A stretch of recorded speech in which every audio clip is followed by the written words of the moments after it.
A big thank you goes out to Squarespace for sponsoring this week's video.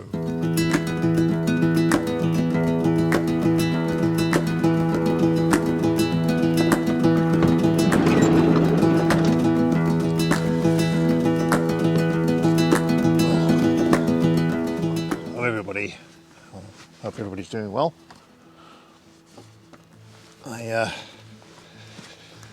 I've come out to a place that I've been to quite a few times over the years, but I haven't really taken any shots here for 3 or 4 years, I don't think. I was here about 1.5 years ago with some clients. It's a place called Sandcut Beach. So I've come out here to see if I can get some decent shots of the waterfall. I have no idea what the water level is going to be like. This clear, cloudless weather we've had for about a week or so now, and I don't find it very exciting for photography, but you know, I mean, what are you going to do, not take any photographs? So I thought that this area might be a good area to come to try and get the last light. Right, I think I've got everything. I put my wellies on because usually you have to wade through some water down there, so right, all locked up. Let's go.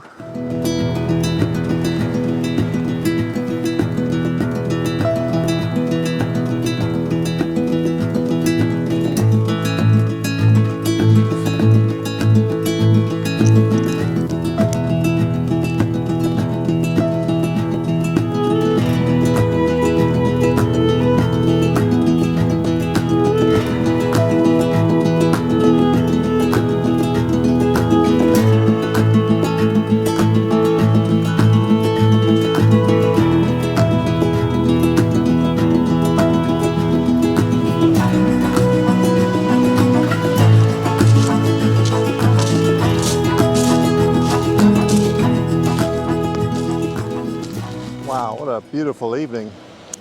I can't believe how warm it is though. Jeez. Where am I going to put this microphone? Just excuse me for a sec. I have to take my coat off. Wow, I can't believe how warm it is. There's not a breath of wind, and t-shirt weather, and then of course these boots I'm wearing, these are winter boots, so my feet are just sweltering in them. I'm still dressing up for winter, and it's summer weather. Crazy. So the waterfall itself is it's probably about 1 kilometer down this beach here. This beach is not terribly inspiring. I mean, it's beautiful down here, but there's not an awful lot to photograph other than the waterfall itself. And hopefully there's a good amount of water coming over it. It has been very dry lately, so I'm a little bit concerned. But this waterfall tends to look better when it doesn't have too much water going over it. I did a video about this place when I first started.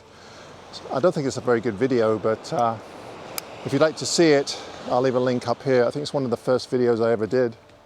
And I know that Gavin came down here not so long ago and did a video of the same waterfall.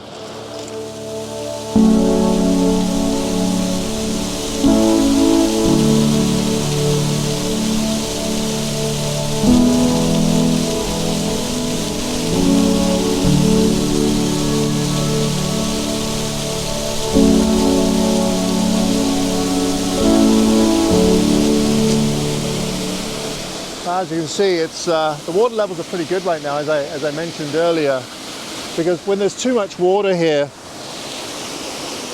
you don't get these separate kind of columns of water. You just get one big one, and then in the background there, it's usually, if there's too much water, it just doesn't look very good.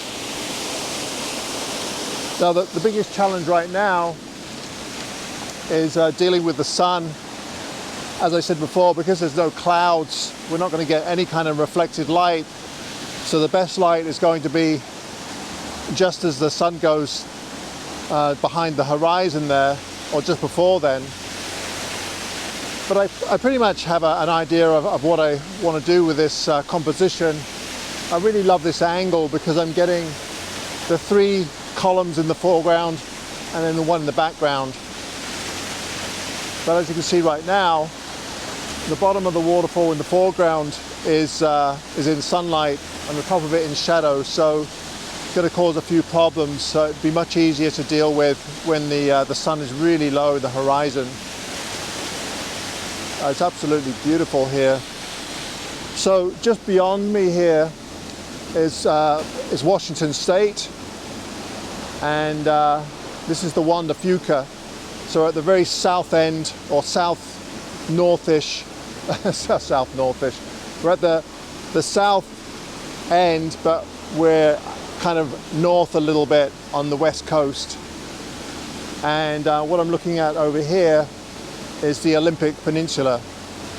So just over here behind the camera, you can see snow-bound peaks, and that's part of the Olympic Peninsula, which is an area that I absolutely adore. But of course, we haven't been able to travel outside of Canada, really.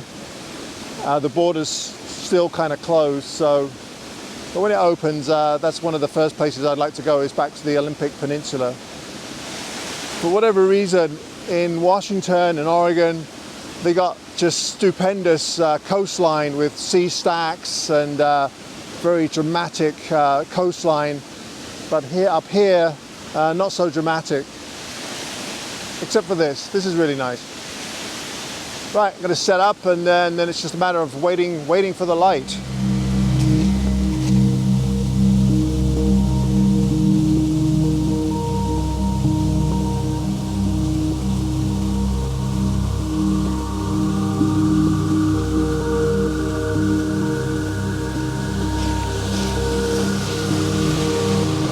Okay, now some of you may have noticed already that I have a new tripod head. The Sunway photo head I really like, and I haven't neglected it or decided not to use it anymore. But I'm always open to trying out new gear, and I actually saw this in a review on YouTube, and I thought, that looks really quite intriguing, looks really well made. So I got in touch with the company. The company's called Rigetti, and they were kind enough to send me a head to try out.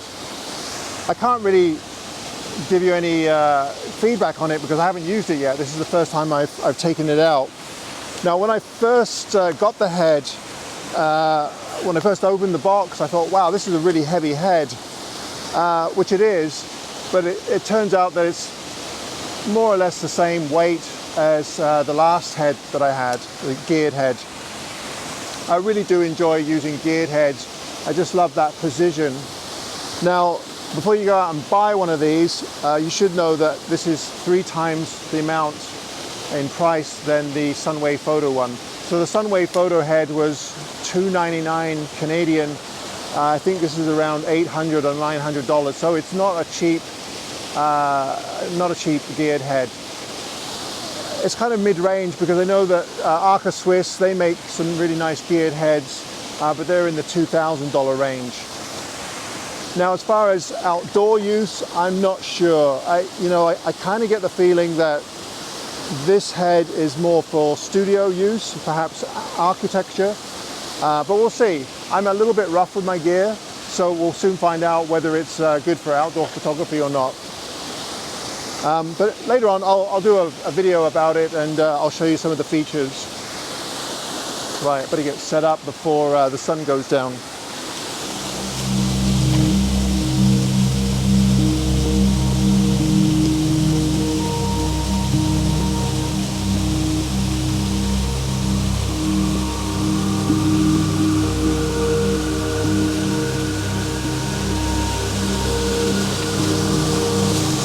Yeah, I must admit,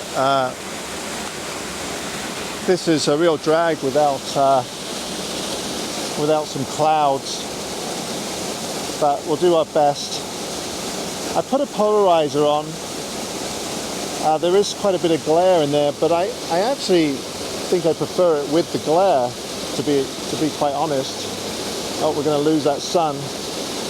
Got to take a picture here. So I've decided to go with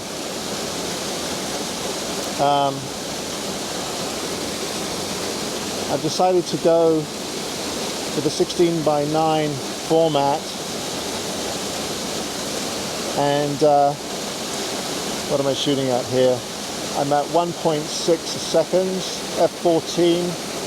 I put a polarizer on, but I'm not polarizing it. Yeah, I quite like that effect. This waterfall seems to look really nice when it's a really slow shutter speed. And then I've got a bit of flare in the corner, which I quite like actually, because the sun's just on the edge. But yeah, without some clouds, it's tricky. That is quite beautiful though. What a beautiful scene.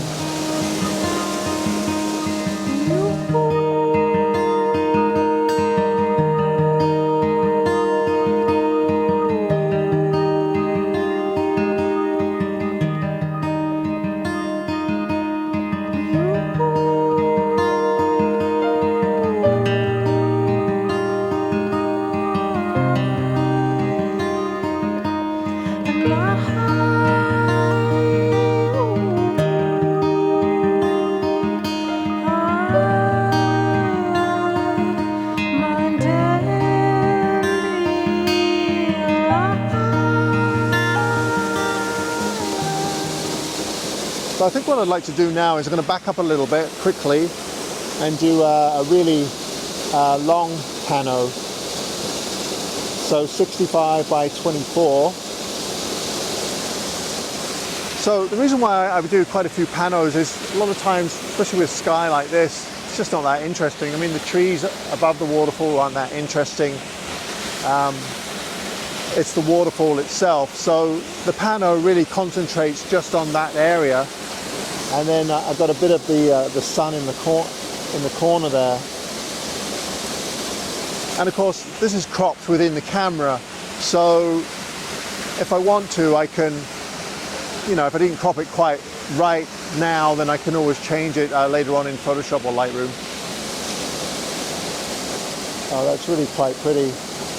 There's some nice cool tones in there in the shadows. And then the highlights are quite warm, so it's a really nice contrast.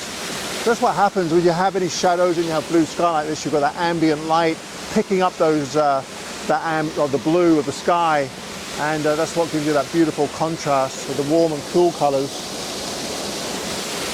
Right, I think that might be it. So just back up a little bit. Oh, we've almost lost the light.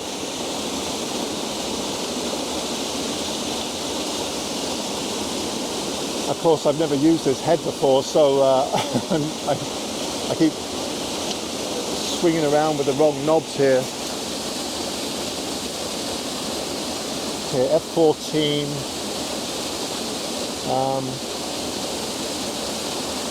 Let's see what that looks like. Well, we'll see.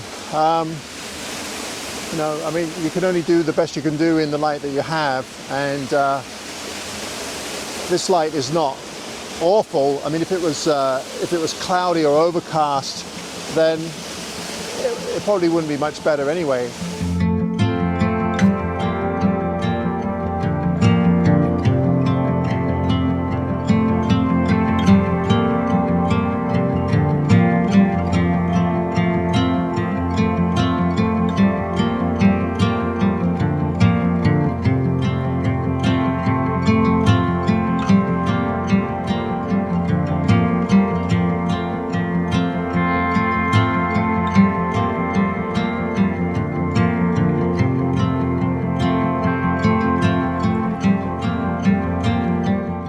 Once again, I'd like to thank Squarespace for supporting my channel and sponsoring this week's video. One of my favorite features of a Squarespace website is the ability to quickly and efficiently update a gallery or page either from a desktop computer or while on the fly using the Squarespace app from my mobile device. Loading multiple images onto a page is quick and offers the ability to change a design or page quickly and elegantly without any coding knowledge. Want to sell your products? No problem. Setting up shop is also quick and intuitive. Sound interesting? Why not head over to squarespace.com and try it for free?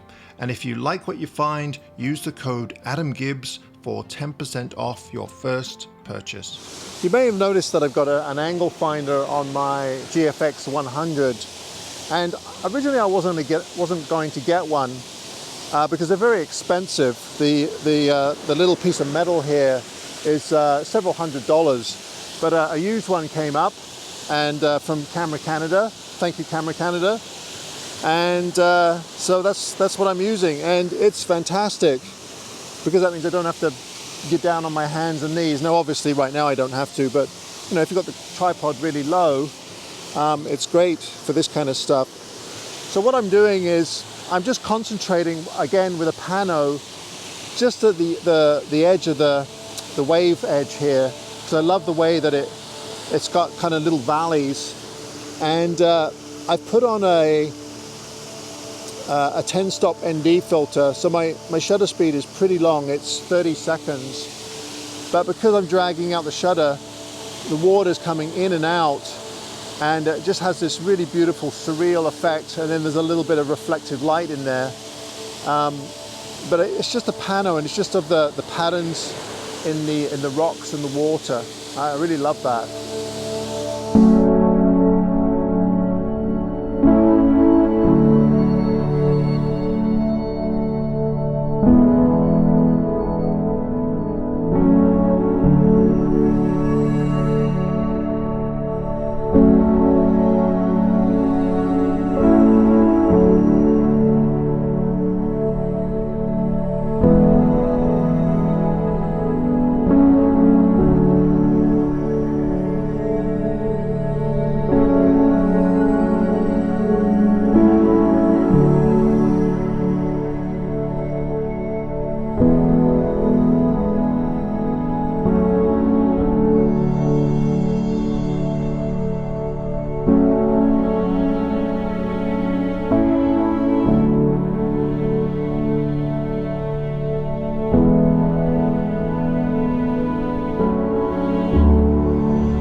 Good morning, everybody. It's clear again, but at least it's warmed up, and you can tell it's warming up because the blasted mosquitoes are starting to come out, and so summer is definitely on its way.